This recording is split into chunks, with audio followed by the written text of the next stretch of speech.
According to the tables which we have assembled, it is our estimate that 4% of the American people own 85% of the wealth of America. We believe in social security. We believe in work for the unemployed. We believe in saving homes. Cross our hearts and hope to die. And that over 70% of the people of America don't own enough to pay the debts that they owe. In our day, certain economic truths have become accepted as self-evident. In order to succeed, we need leaders of inspired idealism, leaders to whom are granted great visions, who dream greatly and strive to make their dreams come true. It never even occurred to me in my fondest dreams that I might have the chance to help the sons and daughters of those students and to help people like them all over this country. But now I do have that chance. And I'll let you in on a secret. I mean to use it.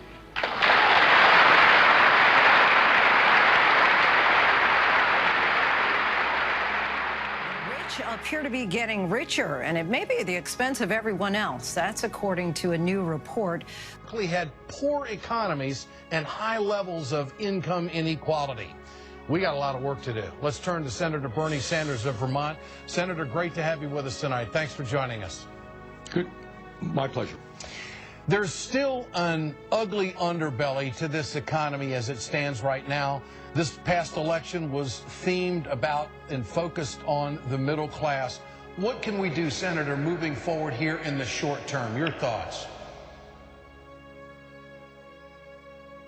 Progressivism in America has taken many forms over the years. As a movement, it began under Theodore Roosevelt. His ideas were given national platform by wild chance when President McKinley was shot in 1901. It was Roosevelt who gave us many things we as Americans enjoy today. The Sherman Antitrust Act, the Food and Drug Administration, among other important integrity laws and agencies. But in the many decades since, reformers like Huey Long, Franklin Delano Roosevelt, Lyndon B. Johnson, what they pioneered and added to the system has largely been undone. Huey Long was shot before he could do much of anything. FDR set the minimum wage to, quote, provide proper living wage, and LBJ gave us Medicare and Medicaid. What is left of these reformists' legacies today? Medicare and Medicaid are life-saving for many, but still the common man can barely afford insurance. The minimum wage has not been adjusted in over a decade, when it used to be adjusted somewhat regularly. And as a result, even as wages go up, inflation is eroding the buying power of the dollar. Living wages in America are often only met by working 2 jobs. The Sherman Antitrust Act is circumvented by oligopolies where multiple companies agree not to compete, and the Food and Drug Administration is now open to lobbyists who get bad drugs approved through being loyal donors. If any of these men, the progressives of yesteryear, saw the nation today, they would stop at nothing to bring it back in line. But they are dead, and modern politicians seem spineless when compared to the bombastic personalities of the 20th century. What few reformists exist in the Senate are crushed in the wheels of donors, public apathy, and media monopolies. Through it all, one congressman has persisted, routinely running as an independent, having stayed in Washington despite that for almost 5 decades. Face it, you don't find too many socialists in elective office in this country, and one is elected mayor of a sizable city, well, that's news. Burlington is the largest city in Vermont. The state has about 500,000 people. Burlington has about 38,000. Situated as it is on Lake Champlain with the Adirondack Mountains viewable, it's a lovely, lovely spot in this country. We'd like you to meet its new mayor. Born on September 8, 1941, to working-class Jewish parents, Bernie Sanders is actually older than Pearl Harbor, and yet he remains one of the most prolific voices of reform in American politics. an idol for the quietly suppressed Social Democrats in American politics. Bernie began his activism in the 1960s. He said his time at the University of Chicago was the bedrock of his ideological views. In this time, he joined the Socialist Party of America's Youth League and also joined CORE, which officially ties him to the original civil rights movement. He and his compatriots in CORE successfully desegregated the University of Chicago after a series of sit-in protests that led to positive results. His graduation for political science in 1964 sent him on to greener pastures.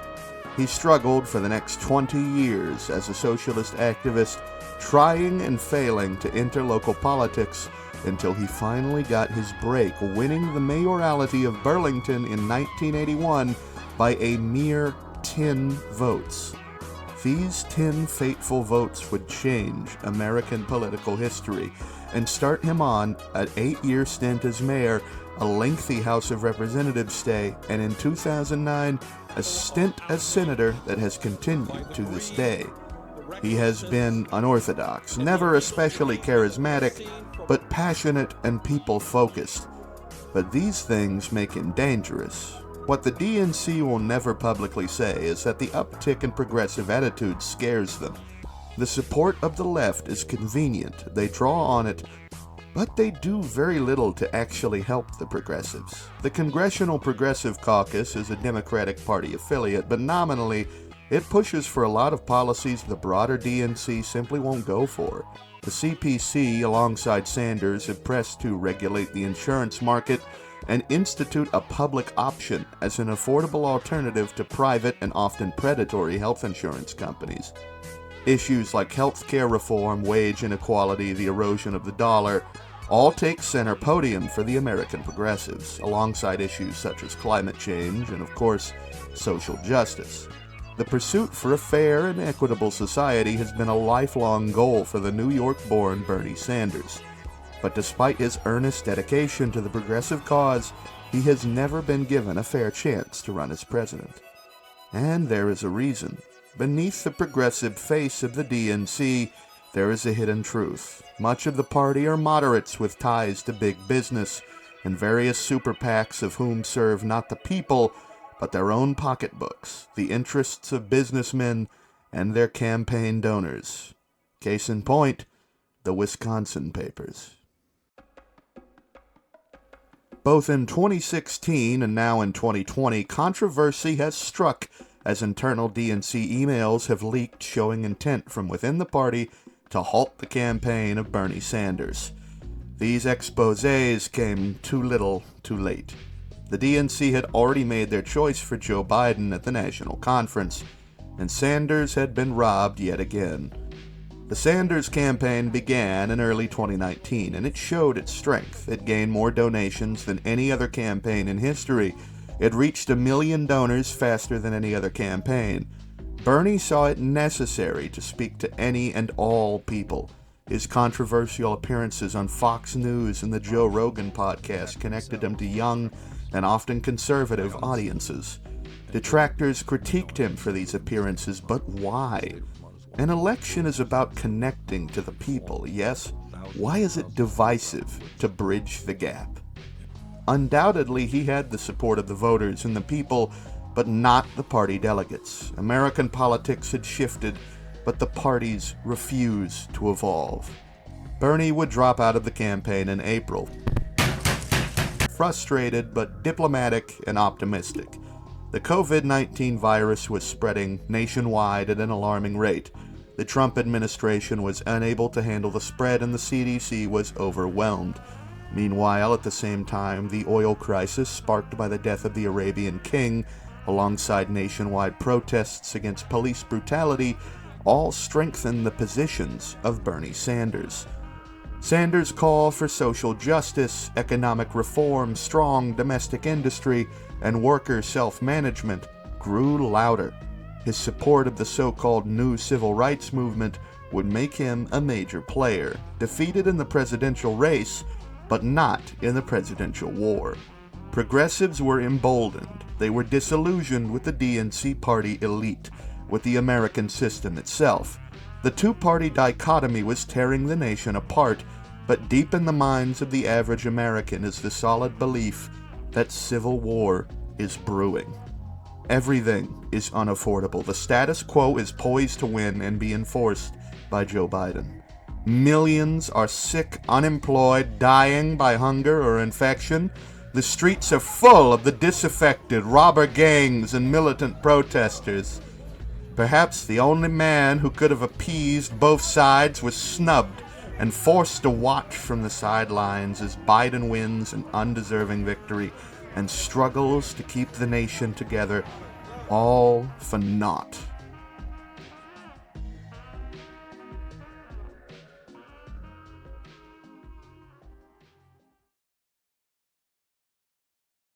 Despite what President Trump would tell you, much of the military and its high command remained loyal to D.C., such figures as General Milley and General Mattis retaining their commands with the legitimate president. Government in this new divided America looked odd. Much of the Senate simply couldn't attend legislative sessions. The executive was given emergency powers, and the Republican Party's power was greatly diminished. Republican collaborators like Nikki Haley and Mitt Romney make up the main figures among the remnant GOP, and they are simply not very catching figures for the disaffected electorate. Heavy fighting begins in Springfield, in Chicago, and Milwaukee, all while the Federal Air Force conducts bombing raids on the front line, and a plan by General Mattis to extend the front would see Washington forces spearheading north from Milwaukee to the Canadian border to obtain not just a land connection to the outside world, but to hyperextend the front line, hopefully allowing for a crushing Western offensive which can swiftly end the war. Dubbed Operation Orange Fury, the hastily drafted plans take into account broad-spectrum operations from Tennessee to Wisconsin, planning the largest and most daring offensive undertaken by American forces since World War II.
The fall of Denver marks the decisive end of the pretender president's government. But it doesn't end the war. As our forces are largely concentrated in the West, the eastern lands are vulnerable. Having lacked proper preparation, the National Front invades and overruns our border garrisons. The White House is under threat.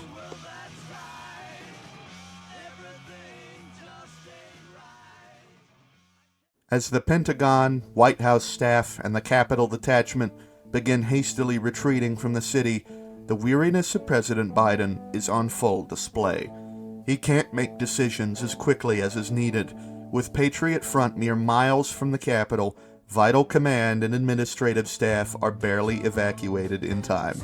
As Air Force One flies west to set up a provisional capital in Chicago, Biden is pressed to resign. At this point, it's late 2023. Vice President Harris is sworn in mid-air en route to Chicago and takes command of the situation. As it is winter, much of the Union's territory east of the Appalachian Mountains is lost, and crossing it in these blizzard conditions would be harsh. The president makes the decision to abandon offensive efforts until spring of 2024, controversially leaving millions of ethnic minorities under the rule of Nazis.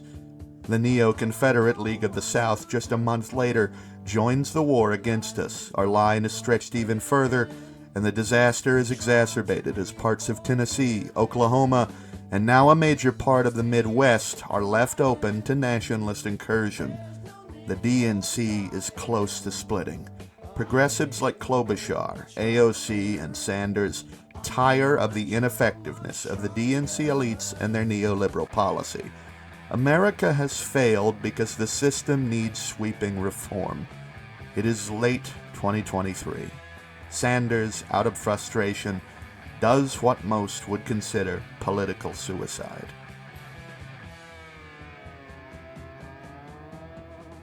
The party of Roosevelt raises its head out of the grave.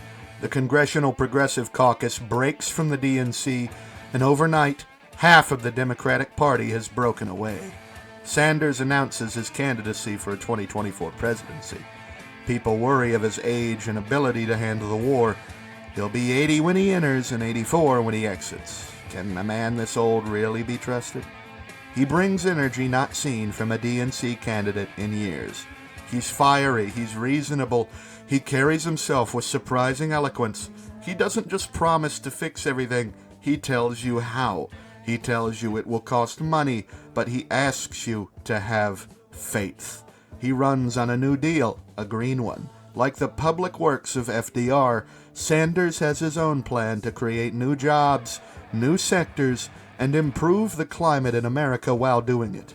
He declares a war against the two-party system, predatory insurance companies, and he answers the cries of the American people. Harris-Walz, on the other hand, it is time for us to do what we have been doing, and that time is every day. We are doing it. But should we have done it sooner? They promise to reclaim land they lost to begin with.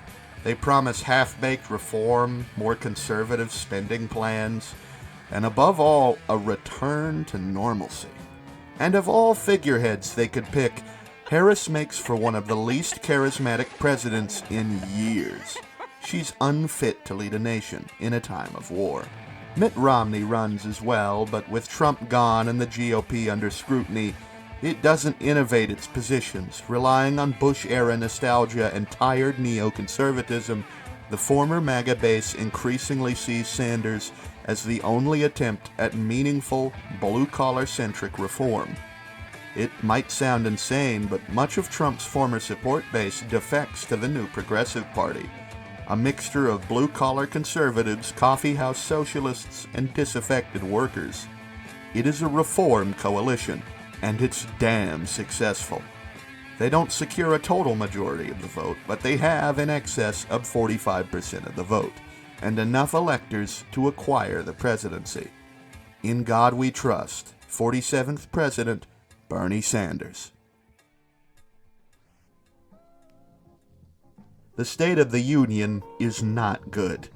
Communists in the West are cutting down all opposition, but there is hope for closed-doors negotiations between the APLA and Bernie.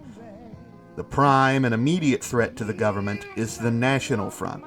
From Michigan, New England, and the swamps of the South ride the remnants of Rockwell's A&P, the New Age fascists of Rousseau, and the ghost of Jefferson Davis.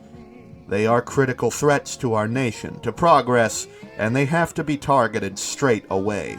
The Chief of Staff is put immediately to forming a plan to reclaim the Capitol. Meanwhile, Bernie has to begin implementing reforms.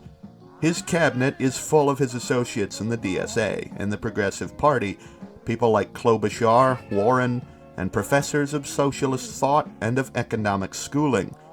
The Green New Deal is put into the planning phases, but ultimately, no wide-scale recovery can begin before the nation is united. So while that's off the table, we have to start with small victories. Reforming the system itself, cooperating with Republican and Democrat congressmen to press through vital reforms to the nation's very structure.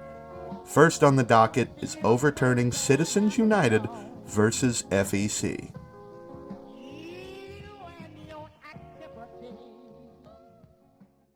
The case made by Citizens United was made in defense of a documentary made on Hillary Clinton, which tried to allege Senator Clinton was unfit for office. The federal government stated that it was in violation of the Bipartisan Campaign Reform Act of 2002. This was an act which made it illegal for corporations, profitable organizations, or unions to independently fund political candidates or to broadcast political content within 60 days of general elections. Citizens United was a successful appeal against this federal injunction, and since the 2010 decision, the Bipartisan Campaign Reform Act has been effectively gutted. Not only has the principle of corporate personage been reinforced by the ruling, but the power of lobbyists and special interest groups were boosted, now able to use their money to fund anyone they decided, whenever they decided. This ruling did more to damage political transparency and the combating of political theatrics than anything ever before it. For the Senate to go anywhere, the ruling had to be overturned, even if it meant stacking the Supreme Court. Luckily, many of the Republican Supreme Court justices had left for Denver, so it was up to Biden and now Bernie to fill in the seats. Bernie would successfully push for an overturning of the ruling by the Supreme Court. Disaffected corporations led by Michael Bloomberg would found the Innovationist Party. This would drag a small number of DNC and GOP support away, while to the progressive base it had almost no effect. The Innovationists represented the very corrupting influence that had torn the system down to begin with. With Citizens United overturned, lobbyists were thoroughly limited. Corporate funding for candidates dried up, and soon politicians were having to appeal to people rather than businessmen for campaign funds. Next on the list was hunting the very two-party system itself, breaking down the Electoral College, and hopefully by then the war would be over and economic plans could begin being put into place.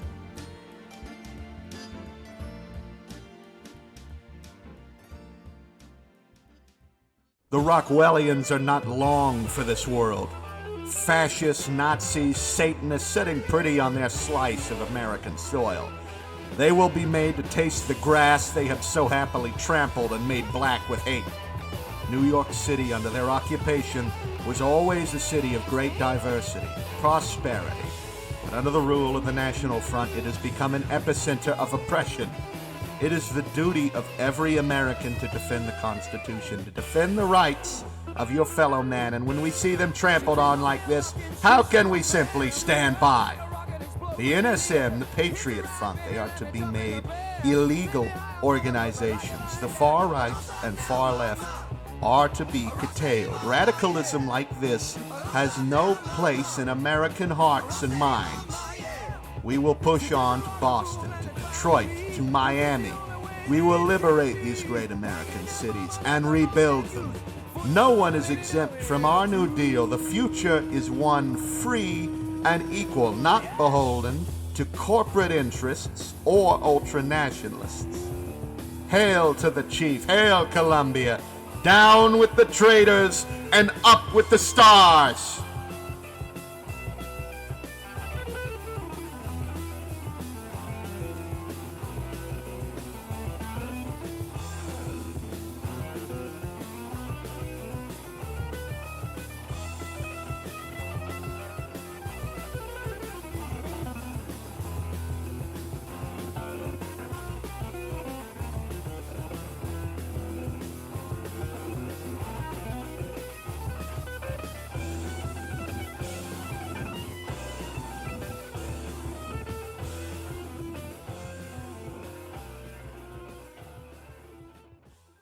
only a few token groups remained standing against President Sanders.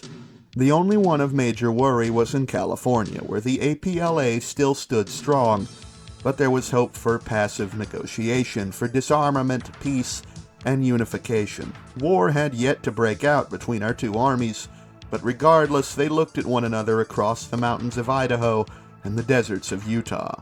These two armies wanted the same things: unity, prosperity, and security. Miss Salazar, now the head of the DSA and the Socialist Provisional Government, opened negotiations with Washington. Many celebrated, but the fragile unity of the APLA became apparent when the negotiations were underway. Those of the ACP, those loyal to the PCL or to Maupin, resisted. They opened their own guerrilla campaigns. Overnight, the DSA were detained. Julia Salazar fled California to our borders, and many members of the DSA who evaded capture by radicals made their way to our lands. With Salazar safely extracted, the APLA was confused and directionless. The PSL, ACP, and the anarchists internally bickered over who would lead. Meanwhile, the full force of the American army was moving to crush the last remnant of resistance on domestic soil. The campaign would be a rough grind across mountains, deserts, and the sprawling urban centers of California. Hundreds of thousands of socialist troops hold desperately against federal forces, but their scattered high command dampens their ability to defend. It's over, for now, and rather than open up a war tribunal, the APLA's guerrillas are given amnesty. The DSA, many members of the PSL, are also given amnesty. As for the National Front, James Mason, Brandon Russell, Bert Colucci, and Thomas Rousseau, alongside hundreds of other fascist and Nazi politicians, are to be put on war trials in D.C. before federal court. They can explain the crucified masses in Tampa there before the entire eyes of the nation. It's time to celebrate and to hold a new session of the United Nations. Much has changed. The Chinese have made their attempt to take Taiwan. Failing this, they have returned to a Maoist model. Their role as the world's workshop diminished as they focus again on self-sufficiency and national defense. Meanwhile, in Europe, Dmitry Medvedev is mobilizing the Russian nation for a struggle. We can do our best to stabilize tensions, but our nation will be in the rebuilding phase for a long, long time.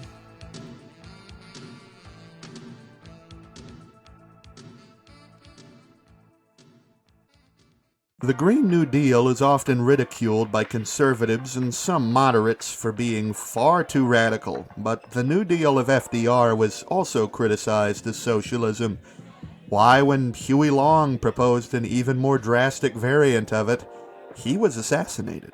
Pushback in times of economic uncertainty is always understandable, but rather than dismiss them, we should explain what exactly we plan to do. The Green New Deal means a lot of things to a lot of people, but what it means to Bernie is creating jobs, creating a cleaner environment through the expansion of solar, wind, nuclear, all while moving away from fossil fuels. Creating new infrastructure programs such as high-speed rail, which creates new jobs, high-quality ones, and increases interconnectivity. This New Deal goes beyond the Build Back Better plan of the DNC. Rather than simply modernizing existing infrastructure, we're creating new infrastructure, new advancements that make the lives of the common man easier. People critique his plan.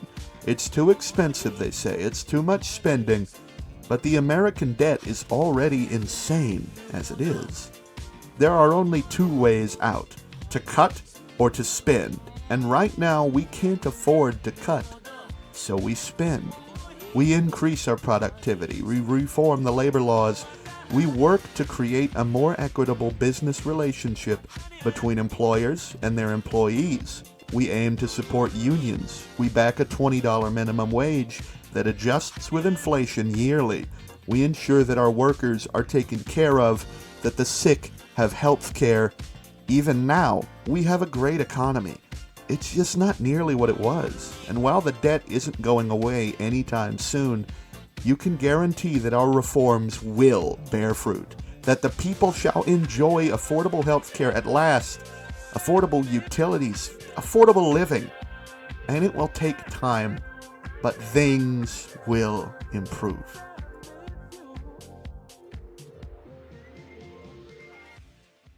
Let me begin by giving you all some pretty good news.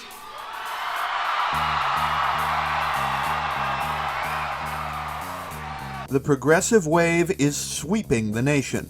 Conservatives and leftists both who are dissatisfied with the system rally around the progressives.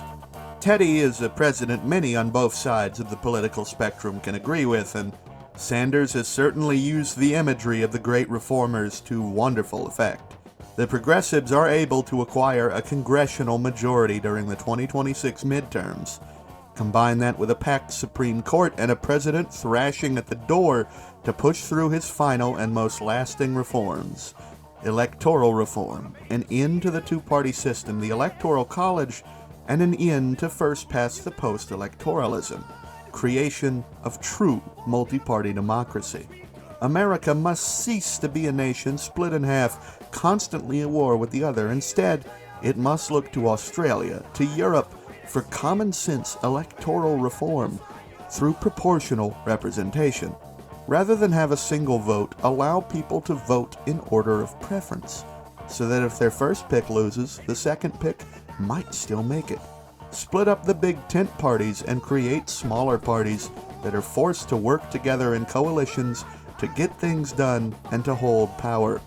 Republicans are sometimes Christian Democrats, sometimes libertarians, sometimes they're nationalists. So let them be. Democrats are liberals, socialists, they are Greens, and they are, at times, anarchists. So let them be. These big tents have caused stagnation. The electoral system is dissatisfying. We were given the mandate for this, to reform, replace, and when we are done, to be a better nation at the other side of it. When our reforms are put into place, we will have bent the Constitution somewhat. We will have made a new America, a fair America. But while we rebuild, while we reform, the crisis begins in Europe.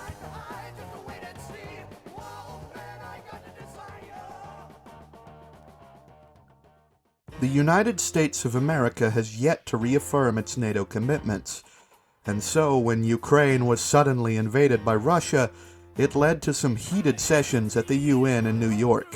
The Europeans were poised to defend Ukraine, and so were we, but we weren't ready.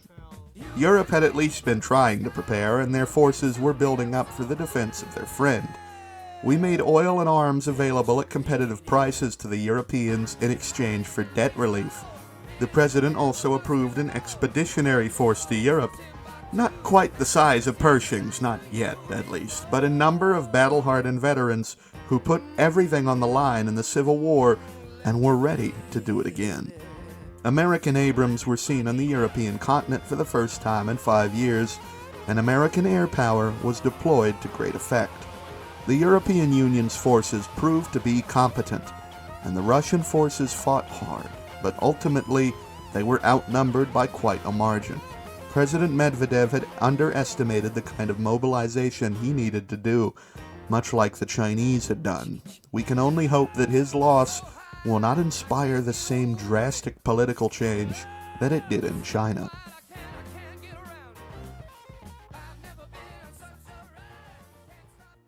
With the electoral reforms, it became necessary to hold new elections.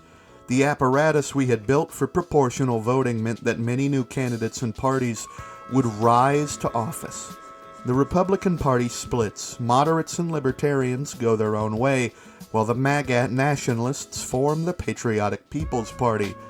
The Progressive Party is merged with the Democratic Socialists of America, with Bernie at its helm, and it acquires a major portion of the vote. The first ruling coalition is a DSA, Democrat, and Green Party coalition. Socialists and neoliberals join towards a brighter future. Together, this coalition holds a majority by over 20 points, normally unheard of in American politics. With this mandate handed up to us by the people, President Sanders looks to finish out his term with relative calm before stepping into retirement and handing away the presidency to a worthy successor. There are doubts President Sanders can last until the end of his term. Mentally, he is still sharp, but he's nearing 90. The nation still needs him. The continuation of the Green New Deal, the defense of democracy, rejoining NATO alongside Canada, and finalizing other promises like Medicare for all, and the other long-awaited reforms like... and finalizing other Oh my god. Other long-awaited reforms, such as reaffirming Roe v. Wade into federal law. Of course, though, no term goes without crisis in this brave new world.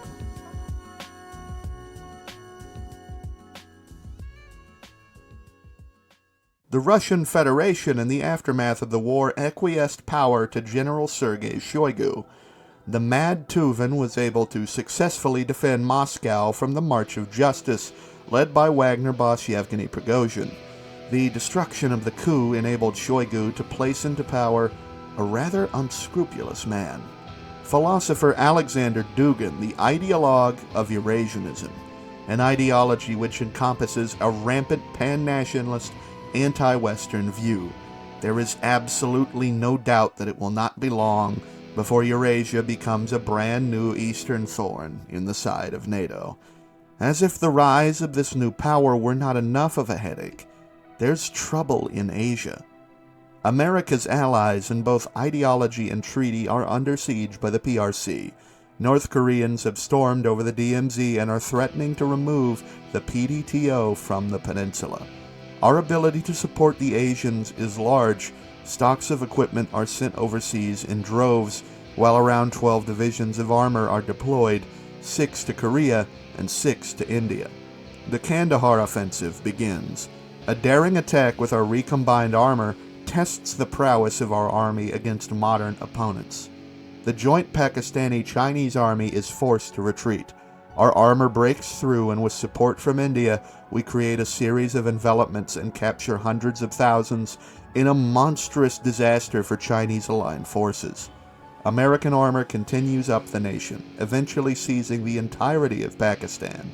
Meanwhile, General Ben Hodges begins a daring attack to relieve Busan from the constant bombardment of EADI artillery. Having acquired a breach, the U.S. military spearheads a rush north, the eventual goal being the liberation of Seoul and pressing into Manchuria. While it seemed our limited commitment was enough to meaningfully turn the tide, the war had grinded on for years. Having began in 2028, our forces were still on the ground in 2031, struggling. Millions had perished on both sides. But due to our light involvement, President Sanders was not directly involved in much of the stressful planning. As our tanks finally made a breach into the Dong Bay, there were reports of rebellions rising in eastern Ukraine. All over, in Rostov, in Stavropol, Belgorod, satellites over Eurasia seemed to showcase hundreds of divisions mobilizing to the border of NATO. Shit. We didn't expect a recovery so soon. Even with our defunded military, our army is still robust, but it's not in Europe.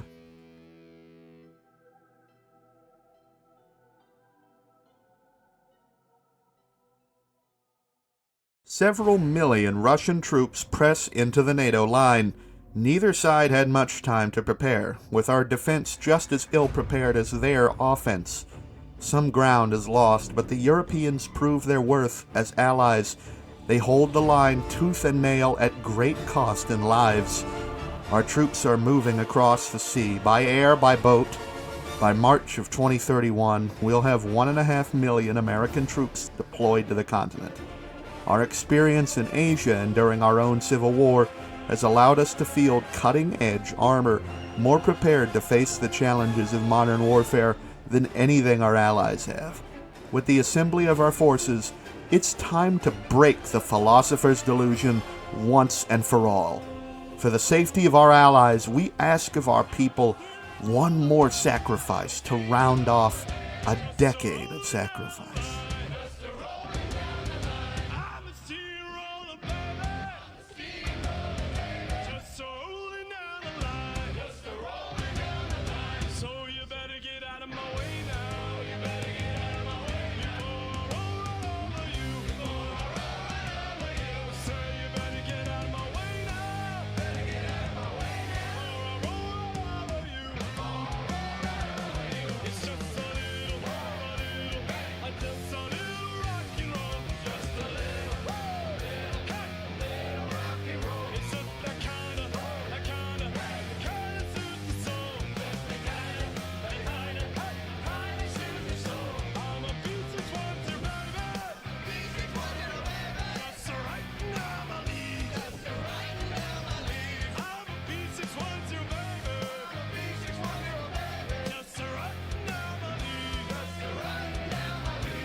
The Eurasian state, having lost, fell into pieces. NATO is secure, and as Bernie's term finally ends in 2031, he retires. He made it. America is safe, reformed, and the future is bright, mostly. As our forces had to vacate Asia, China quickly turned the tide. Chinese forces are currently seizing Osaka and moving at an alarming pace towards Tokyo. Our efforts on India as well have been undone. To defeat the Chinese giant would be a sacrifice too much to ask of the American people. We are weary. We are tired. We did all we could in terms of material aid. The PDTO is simply destined to lose. Sanders gives the order to abandon Asia. You can't win everything, but we have preserved ourselves, preserved Europe. This is a new order that won't be threatened for many years, and while we've lost our Asian friends to a tide of communist soldiers, we know from experience how all communist dictatorships end. We will outlast, overcome.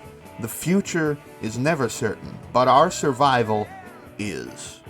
As the 2031 election begins, so does the future. Cast your votes. The America of tomorrow is today. Hold it in your hands and rejoice.